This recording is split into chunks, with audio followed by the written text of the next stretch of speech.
Bonjour, pasteur Anaclé. Bonjour Chara. Est-ce que tu vas bien? Moi je vais très très bien comme vous voyez. Donc aujourd'hui, nous sommes rassemblés ensemble parce que nous savons qu'aujourd'hui, tu fêtes tes 40 ans dans le ministère. Et donc, premièrement, nous avions une petite question à te poser. C'est de savoir, voilà, ça fait déjà 40 ans que tu es dans le ministère. Comment est-ce que tu t'es converti et comment est-ce que tu t'es engagé dans l'œuvre de Dieu? Euh, je suis converti en réalité vers les années 85 que je suis allé dans une assemblée, dans une église. Maintenant, entre janvier et septembre 1986, j'ai suivi des formations d'affermissement et d'évangélisation avec un groupe qu'on appelait Équipe d'action Voici la vie, qui était formé et encadré par les campus pour Christ avec les pasteurs Mukengeshaï. Alors c'est là où, quand on m'a formé, on m'a encadré, automatiquement, ils m'ont enrôlé dans un groupe qu'on appelait Équipe d'action Voici la vie. J'ai commencé déjà à faire l'œuvre du ministère. En d'autres termes, entre ma conversion à 85 et ma formation à 86, directement, je me suis engagé à servir Dieu, mais j'ai servi Dieu dans l'œuvre du ministère. C'est déjà un engagement de servir Dieu, mais dans l'œuvre du ministère. Aller évangéliser, aller faire les suivis les âmes, aller implanter les églises. C'est comme ça que j'ai réussi, j'ai commencé déjà à avoir une clarité claire de mon appel pour le Seigneur. C'est intéressant de voir comment tu sais réellement bien retracer ton histoire et ton parcours. Et je me posais la question, après autant de temps, est-ce que ça te rend toujours aussi heureux de servir l'Éternel? Est-ce que cela fait encore ta joie comme dans le temps de ta jeunesse? Oui, certainement, Chara. Je suis très heureux de servir encore l'Éternel aujourd'hui. Et je suis très heureux d'avoir été choisi par Dieu pour lui servir. D'abord, de la manière dont Dieu m'a développé et équipé pour lui servir, effectivement, en m'ouvrant les yeux et impacté par la sagesse apostolico-pastorale. Aujourd'hui, je me rends compte que certaines dimensions de l'intelligence que j'ai développées et la sagesse, j'ai développé une rapidité de cerveau et de l'intelligence sans précédent. C'est vraiment surnaturel. Je me suis rendu compte que si je ne me suis pas engagé à servir Dieu, Dieu n'allait pas augmenter ou à activer toutes ces potentialités qui étaient déjà dans ma vie avant l'état éternel. Si on me posait la question aujourd'hui, on me ramène encore au début, vers les années 85, on me repose la question, si j'ai envie d'avoir le même parcours, je dirais oui. Parce que ce parcours-là, avec Dieu et de les servir, m'a fait beaucoup de bien, m'a rendu heureux. Pourquoi? Parce que tu dois comprendre une chose. Apôtre Paul appelle ça une faveur. Il a dit, puisque nous travaillons avec Dieu, je vous exhorte à ne pas recevoir cette grâce en vain. Donc, j'ai reçu une faveur de la part de Dieu et je suis heureux. Après avoir été autant de temps dans le ministère, dis-nous, est-ce que tu n'aurais pas peut-être 2 conseils à donner pour les personnes justement en fait, pour qu'ils puissent avoir aussi une aussi longue relation avec Dieu dans le ministère? Vous savez, les relations longues dans le ministère à plusieurs connotations, à plusieurs origines ou bien manières d'arriver. Premièrement, il faut que les gens qui arrivent dans le ministère puissent réellement avoir été convertis pour du vrai. Donc certainement, les jours où ils sont venus à l'église, ce n'est pas l'histoire de venir à l'église. C'est l'histoire de rencontrer Jésus comme leur Seigneur et Sauveur personnel. Et puis de ne pas s'engager dans le ministère parce qu'ils aiment ça ou parce qu'ils apprécient ce que les gens font.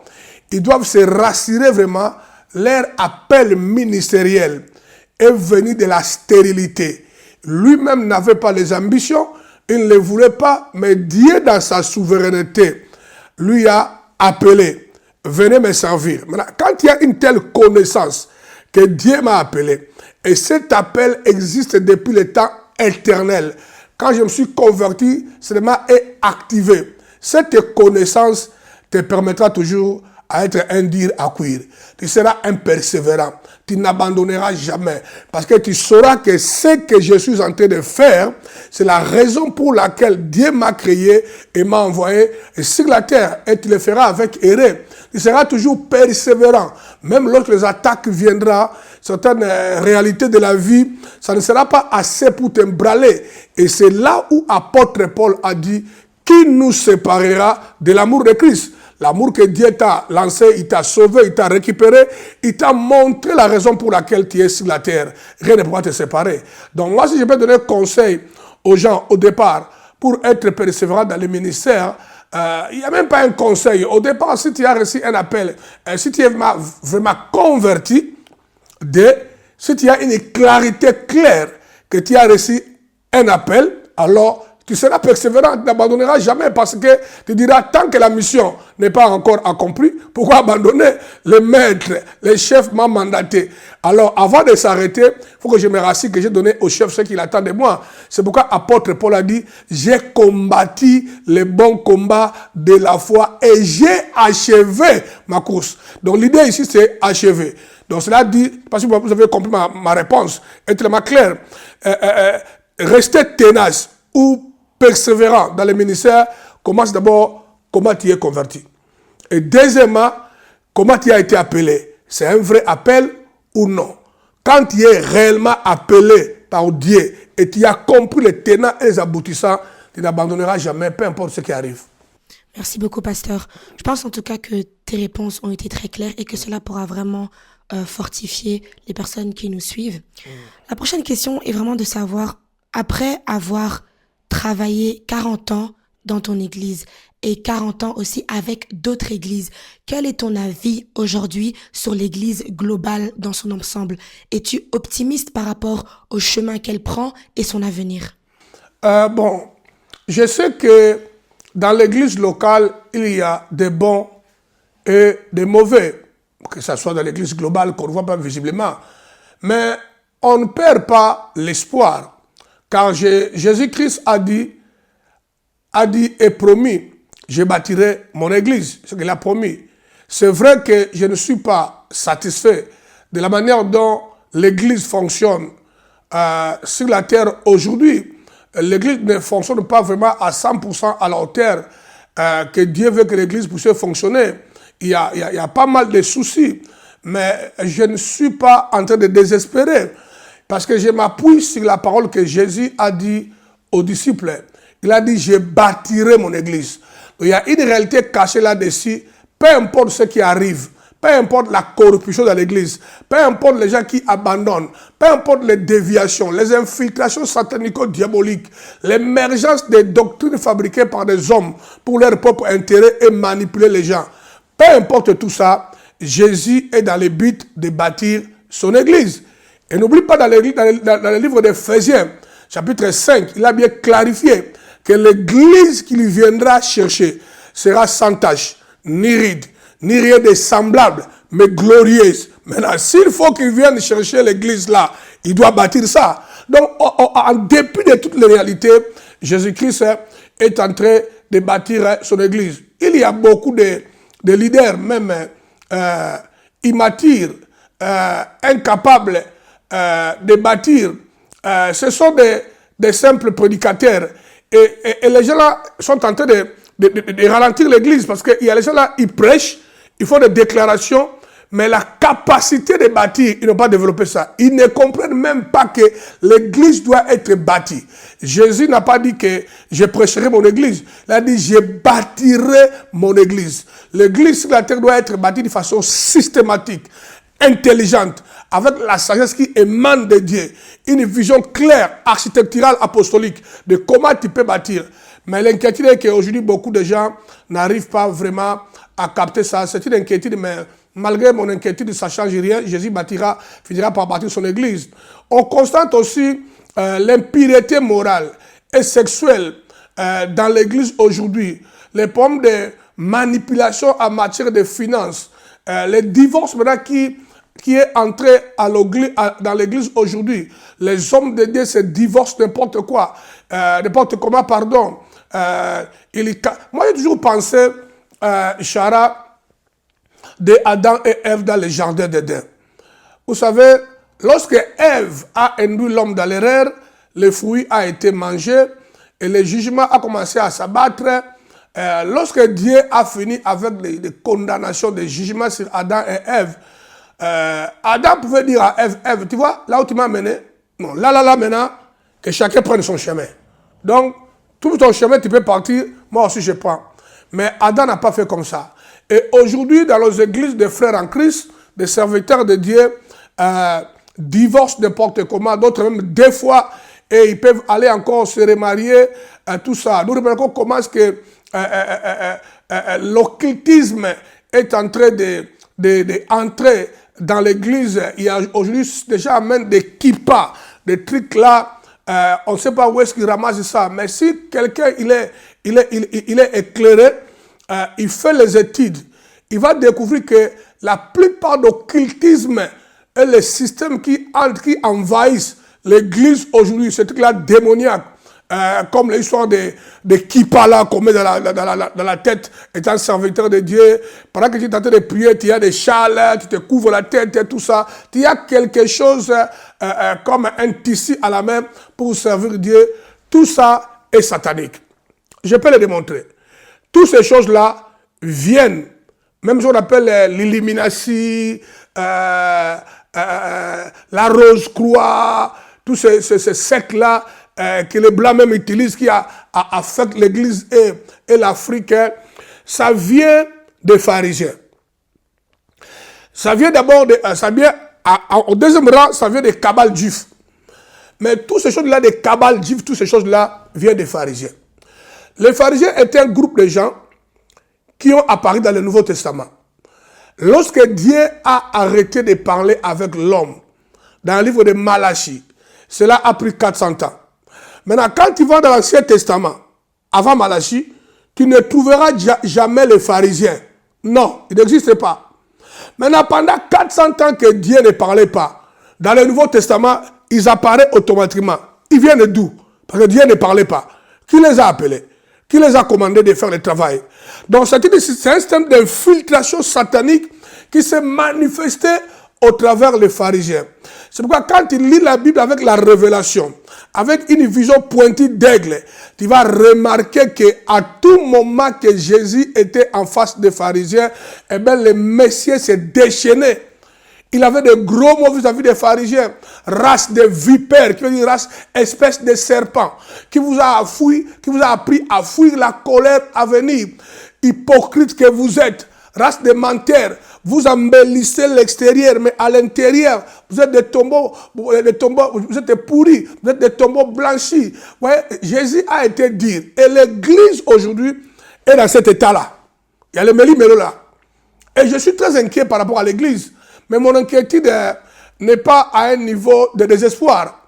Parce que si Jésus a promis de bâtir son église, il le fera. Donc, s'il faut répondre à ta question, je ne suis pas vraiment à 100% satisfait. La manière dont les églises sont configurées, comment les cultes sont tenus, comment dans les églises il y a des appels de fonds, de l'argent inappropriés, au lieu d'enseigner les gens de comment donner et que les gens donnent librement. Moi, vous êtes là, vous êtes des membres de mon église. Chara, tu es là avec tous ceux qui sont derrière vous là-bas. Vous êtes de l'église Impact. Nous, à l'Impact, on ne fait pas les appels de fonds. On ne prêche pas, on ne donne pas l'argent comme ça fait dans toute l'église. Mais l'église Impact est équilibrée financièrement. Dieu nous a beaucoup bénis. Et on fait des choses dans le monde qui nous coûtent beaucoup d'argent. Depuis qu'on a implanté Nayot, il y a 4 ans maintenant. Si je vous donne des montants qu'on a dépensés pour implanter Nayot dans le monde entier, mais c'est incroyable. C'est beaucoup, beaucoup, beaucoup d'argent. Mais l'église Impact est toujours là, continue à avancer. On ne manipule pas les gens, on ne fait pas les appels de fonds. En plus de cela, la grâce qui coule dans la maison, véritable grâce pire, bénit les gens, ça propulse les gens entrent dans la prospérité et la bénédiction qui n'est pas de théorie de proclamation d'un prédicateur où lui-même il est incohérent à l'intérieur, mais vraiment d'une grâce qui coule dans la maison et qui bâtit les gens. Donc pour répondre à ta question, c'est même un peu mitigé. Je ne suis pas satisfait à 100% de l'état de l'église aujourd'hui, Mais je suis heureux parce que peu importe mes émotions, mes sentiments, Jésus finit par bâtir son église. Merci, pasteur, pour ta réponse. Cela nous calibre encore de savoir dans quel état est l'Église et la promesse encore que Dieu a fait sur le fait qu'il bâtira son Église. Maintenant, nous avons une question de notre sœur, Tiana, venant de Madagascar. Si nous pouvons l'écouter, s'il vous plaît. Bonjour, pasteur. Gloire à Dieu pour ses 40 ans dans le ministère. Alors, 40 ans, c'est vraiment impressionnant.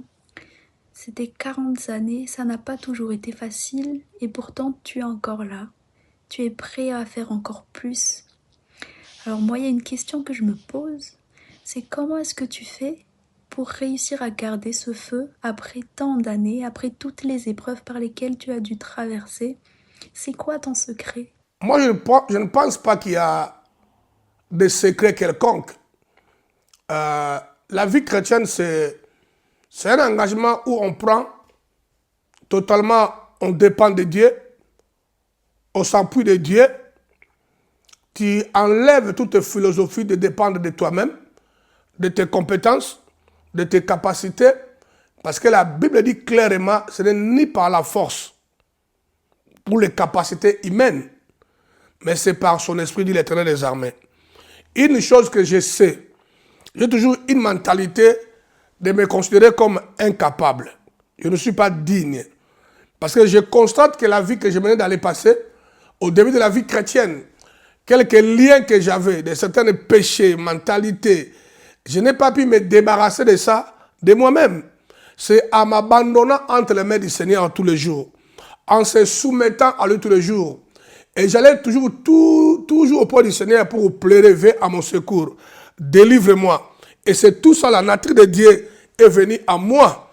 Et cette nature me permet de continuer à avancer et avancer et avancer encore.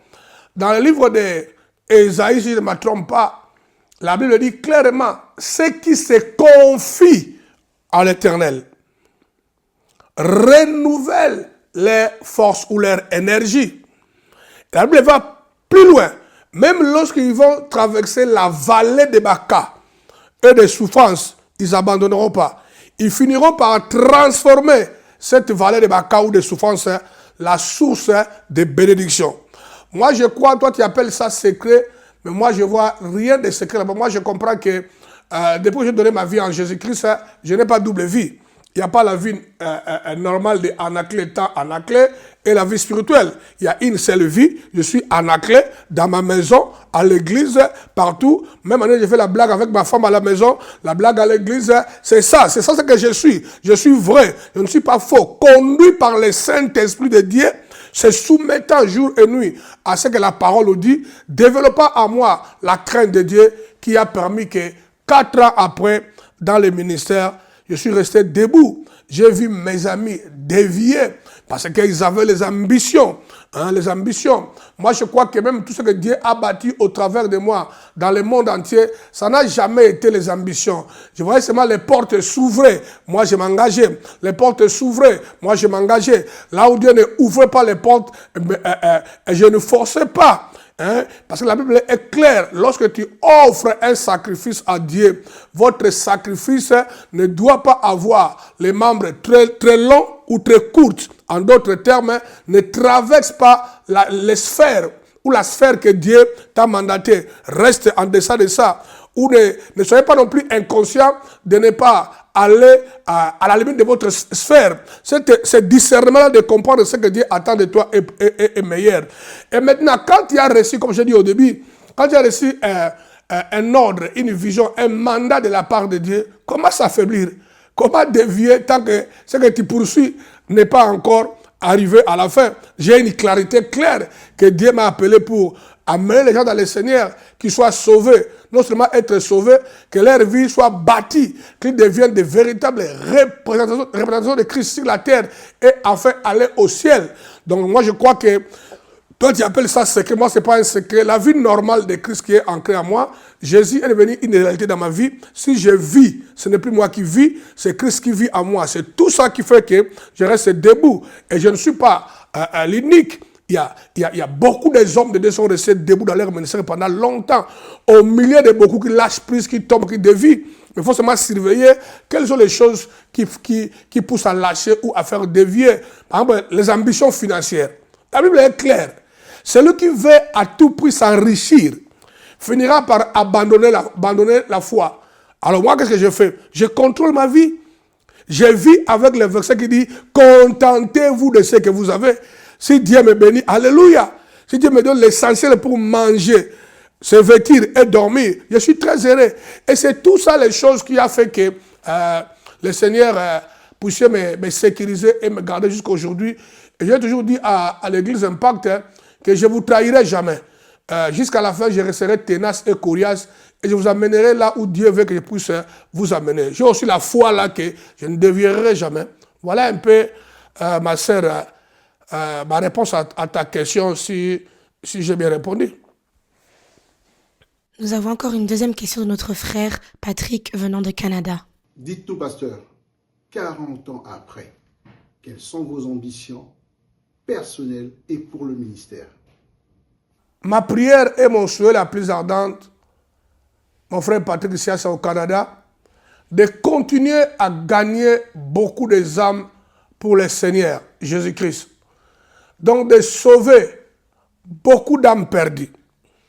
Vous savez que le Fils de l'homme est venu et chercher ce qui était perdu. Évidemment, ce verset-là, quand Jésus parle de ce qui était perdu, il ne parle pas à 100% des âmes. Il parle de la dimension, de l'onction que l'homme a perdu. Il est venu chercher et remettre ça à l'homme. Mais laissez-moi interpréter, si tu permets, ce verset-là dans le cadre. Il est venu chercher les âmes. Donc mon mandat numéro 1, dans tout ce que je fais, c'est vraiment de voir des milliers de gens venir dans le Seigneur et donner leur vie en Christ Jésus et mener une vie qui plaît à Dieu pour aller un jour vivre auprès de Dieu dans l'éternité. Parce que quand vous me voyez, je ne me fatigue pas, je monte de l'avion à l'avion, je voyage dans le monde entier. C'est le travail vraiment, c'est de gagner les âmes pour le Seigneur.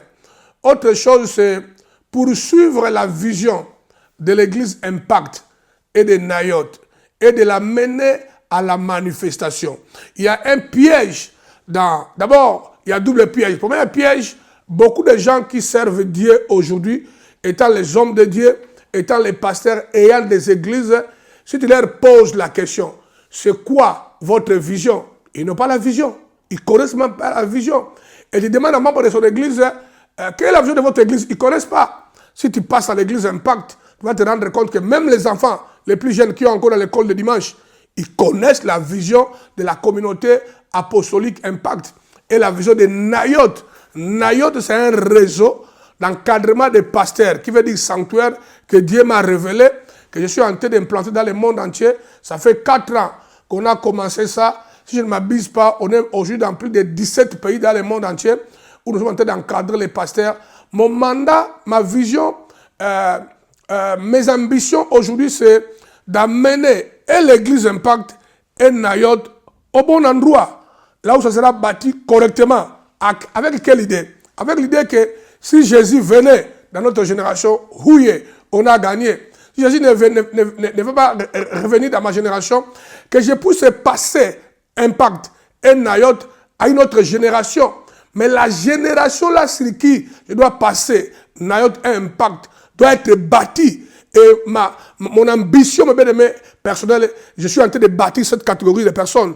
J'ai mis beaucoup de systèmes en place et Dieu me donne beaucoup de révélations de bâtir les enfants qui vont courir avec Nayot et avec l'église Impact après moi. Parce que toutes tes visions, tout travail que tu as fait, si après toi, cela disparaît, c'est vraiment échoué, c'est vraiment inutile. Mais quand on voit la vie de Job, on nous fait découvrir les souhaits de Dieu et que ce que nous bâtissons transcende plusieurs générations. C'est pourquoi Dieu a dit, je te bénirai jusqu'à plusieurs générations, jusqu'à X générations. Ça veut dire que Dieu pense aussi à l'avenir. Ça, c'est vraiment mon souhait, donc bâtir et stabiliser davantage l'église Impact et Nayot pour les passer à la nouvelle génération et de pérenniser cela si Jésus, Christ ne revenait pas dans notre génération.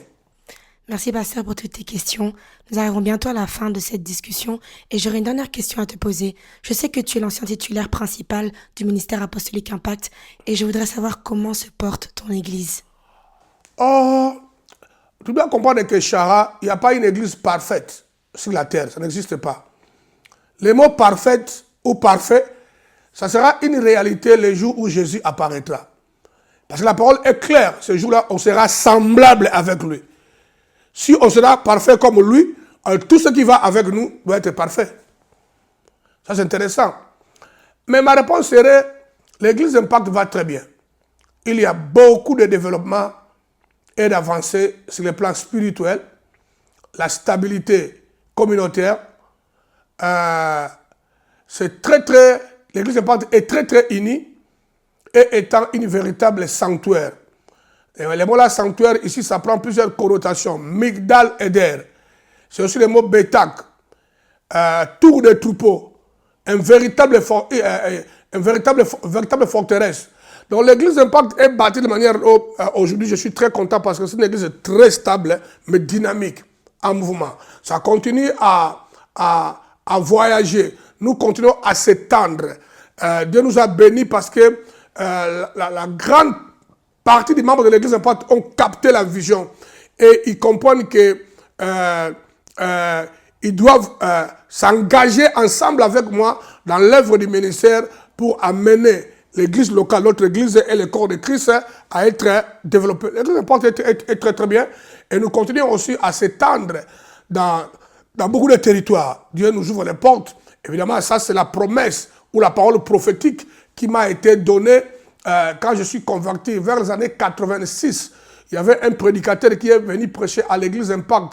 C'est le premier jour où mes leaders de l'ensemble où j'étais converti, là où pasteur Mukengesha était le patron numéro 1, il y avait le frère Kaïsele, le frère Nzouzi, le frère Massivi, le frère Lukombo, les leaders qui nous encadraient là-bas. Dans l'ensemble là, ils ont décidé de me laisser faire l'officiance, de diriger la prière. C'était ma première fois. J'étais là. On avait reçu un bon prédicateur, c'était parmi les grands à ce temps-là, à Kinshasa, Fiti de Serge, l'apôtre Fiti de Serge. D'ailleurs, au moment où je vous parle, il est avec nous ici à Bruxelles. Si tout va bien, j'ai rendez-vous avec lui demain mardi. Donc, mais c'est là quand il a commencé à prêcher, il a tourné vers moi. Il a dit, ce jeune que vous voyez, il sera un grand homme de Dieu dans le monde entier. Il va aller prêcher dans le monde entier, il va implanter les églises dans le monde entier. À ce moment-là, oui, j'aimais déjà servir Dieu, j'avais déjà les ambitions de servir Dieu, mais je n'avais pas l'idée que ça devait aller dans cette ampleur-là, surtout que j'ai bégayé. Et aujourd'hui que Dieu est en train d'amener toutes ces promesses-là qu'il m'a données à la réalité via l'église Impact, eh bien, je suis très heureux. L'église Impact va très bien, et il n'y a pas à se plaindre. On est reconnaissant auprès de Dieu. Avant de conclure, pasteur, nous avons une dernière vidéo à te montrer. Si tu pourrais encore faire glisser l'iPad, c'est une surprise. Hallelujah. Anaklet Bungudi Kompolo. Happy 40th anniversary. It's so wonderful to live to see your 40 years in ministry. You've done well and you have excelled among your peers. Bungudi, you are a gem for the kingdom. All these years, you've not turned your back on your maker. For better, for worse, you've been there for him. I say to you, well done. You fight a good fight. And be proud of yourself. As you celebrate your 40 years in ministry, remember, when Jesus came out of the 40 days, he was endued with power and anointing. When Israel spent 40 years in the wilderness, they reached the promised land. Bungudi, I wish you all the best, and may you reach your promised land as you cross your 40. God bless you. It's Pastor Ajiman and the family wishing you happy 40th birthday in ministry. Bye. Ça, c'est intéressant d'attendre mon vieux ami, mon vieux soutien, le pasteur Adjima, qui a toujours été pour moi un ami, une inspiration, une bénédiction. Quand je suis venu implanter l'église Impact ici à Bruxelles, on se réunissait dans les maisons. Et j'avais prophétisé à l'église que non, lorsque cette assemblée aura une année, exactement jour pour jour, nous allons avoir notre propre salle. Et le jour où l'église a eu une année, il y a un frère, un bon frère, malheureusement maintenant il est décédé, le frère Philippe, il m'a dit, Anaclé, tu nous as dit que quand on aura une année, nous aurons notre propre salle. Une année, c'est aujourd'hui. Où est la salle? Il n'y avait rien. Et quelqu'un m'a introduit le même jour là chez Adjiman. Moi, j'avais répondu à papa Philippe que non, écoutez, une année et un jour n'est pas encore arrivé. On est que dans une année aujourd'hui. Et vers les après-midi, j'ai rencontré cet homme, Adjiman, pour la première fois. Je lui ai rencontré après que mon église ait accompli une année. Le même jour que je l'ai rencontré, il m'a donné une salle. Et c'est là où l'église Impact a commencé à se réunir et c'est là où tout est parti. Et je tiens aussi à vous informer que c'est cet homme-là, Adjiman, mon meilleur ami, qui a béni mon mariage. Quand maman Julie est venue, c'est lui qui nous a bénis. Il a été pour moi un grand, une grande bénédiction dans tous les domaines. Beaucoup de fois à la maison, il n'y avait pas à manger. Tout était difficile. Adjiman fabriquera des colis. Il amènera cela à la maison. Il me donnait l'argent. Je suis un homme très, très, très loyal à Adjiman. Hey, Adjiman, I thank you. Thank you so much. I think these young boys, they trapped me. I didn't know that you are going to speak, but I'm very glad. Thank you so much. And as you know, I always accept and try my best to put in practice your counseling. You too, stay blessed. En tout cas, merci beaucoup. Je suis très ravi pour mes 40 ans. Et j'espère que Dieu continuera à me donner encore la force pour continuer à avancer. Et je sais que j'avancerai jusqu'à là où... J'ai encore l'énergie, hein. Crois-moi, j'ai encore l'énergie, t'en fais pas. Je suis comme Caleb. J'ai encore l'énergie, comme il y a 40 ans passés, de pousser encore. Merci beaucoup. Je vous bénis tous. Et merci pour tous ceux qui m'ont suivi. Soyez bénis. Je suis le pasteur Anaclé Bungoudi, le leader fondateur de la communauté apostolique Impact et le leader président des réseaux des pasteurs qu'on appelle Nayot Sanctuaire qui se bâtit dans le monde entier. Merci beaucoup et au revoir. Bonjour pasteur.